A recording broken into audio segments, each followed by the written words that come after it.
Landscape contractors are recurring projects. If I had to quantify it at the start, it's going to be about $60,000 each added to my revenue. Probably as we build that relationship, that'll double over the next, year or so. I'm Trent Brown, founder of Groundbreak Design. That is a landscape design firm that specializes in taking people's yards from something that's a point of stress and anxiety in their lives, and we turn them into these backdrops for some of life's best moments.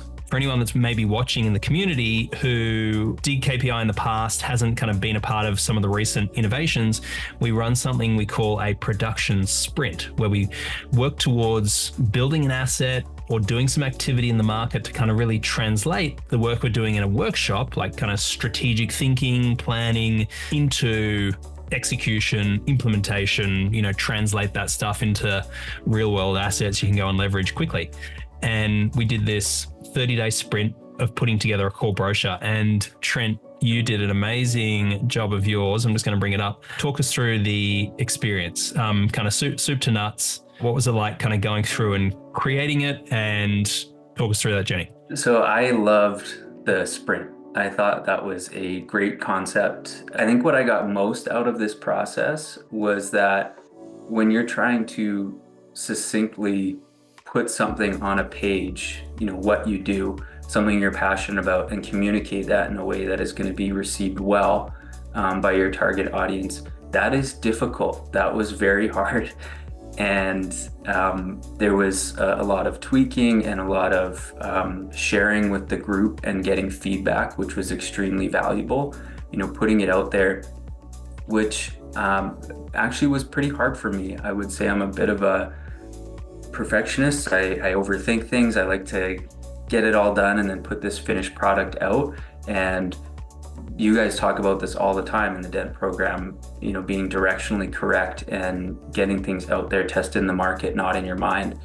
And so even just the practice of that was really beneficial for me just as an entrepreneur. There's really inspirational people in this group, and going through their brochures and how they think about things and how they communicate it to their target audience, I benefited from that a lot. It was hard also to find time running the business. We're still very much in a startup phase of this.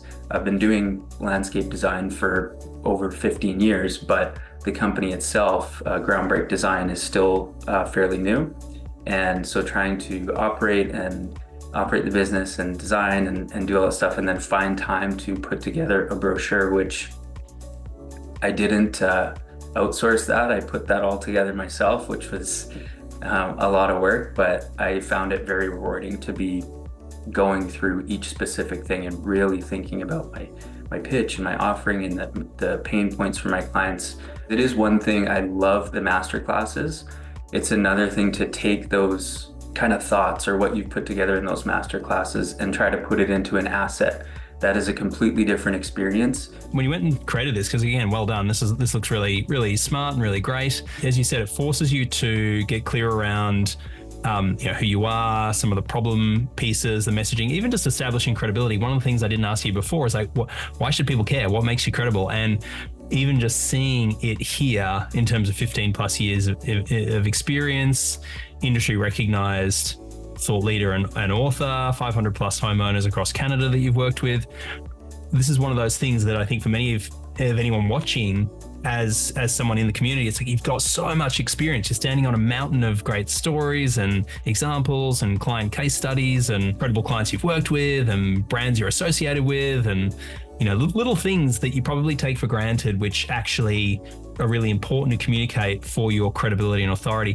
Did this kind of help connect you to that mountain of value you're standing on? It really did. I'm one of those people, it might resonate with other people in the group, but that has a little bit of imposter syndrome, right? I've been doing this for so long, but my journey so far over the past few years has been a lot of, oh my God, I'm awesome, things are great, like, yeah, of course, I kick ass, da da da. And then it's like, why would anyone work with me? Like, what am I doing? This is just a complete shit show. It kind of ebbs and flows all the way up, right? As I build this credibility and go through this process. When you start sharing these things and putting them out there and realizing like, okay, yeah, I am actually like, I do have a lot to offer. And when you take a step back from somebody who's not and try to see it through the eyes of somebody who's not in the industry or has been doing it for so long, you realize, yeah, okay, I do have a lot to offer. I am, on my way to becoming a key person of influence, and I have this credibility. What was the biggest struggle in doing this and putting it together, or just generally in the KPI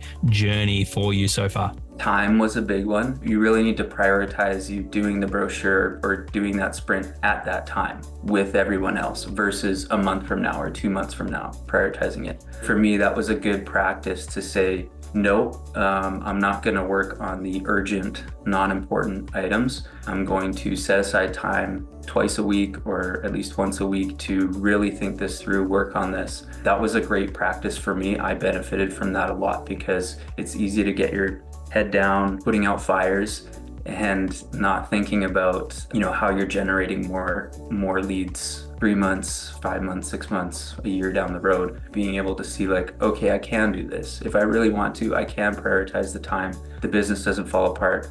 My world doesn't fall apart. That was a really good learning for me. If you had to sort of summarize what's the ultimate triumph or victory for you, or some of the wins you may have even experienced already just in going through and doing this process, what comes to mind? I have had some really good partnership opportunities come from this. I found that going through that process, I was able to tweak things specifically to my immediate need. So for example, the partnership kit could go out to a lot of different people, but I niched it down and have been sending things out specifically to landscape contractors and like garden associations to speak more in front of those groups. It might not be exactly what you guys told us to do, like from the template, but being able to see, okay, here's how I can use it in this scenario and this scenario and this scenario. One good example is from the brochure kit. I niched it down specifically to landscape contractors instead of homeowners. And this is something that they could use to send to their clients. And I had